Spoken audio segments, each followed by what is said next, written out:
অনেক শখের গাছগুলো এখন কেটেই ফেলতে হলো, এছাড়া আর কিছু করার ছিল না।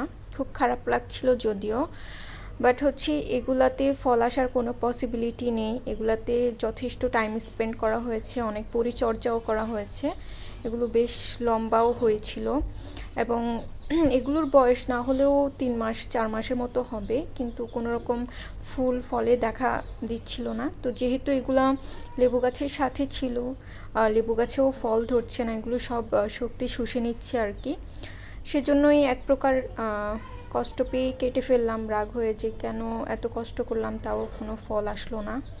খুব শখ করেই লাগানো হয়েছিল আর কি। আর যেহেতু এগুলা টবে ছিল, তো টবগুলাতে অন্য কোনো সবজি লাগালে হয়তো সেটা থেকে ফল পাওয়া যেত।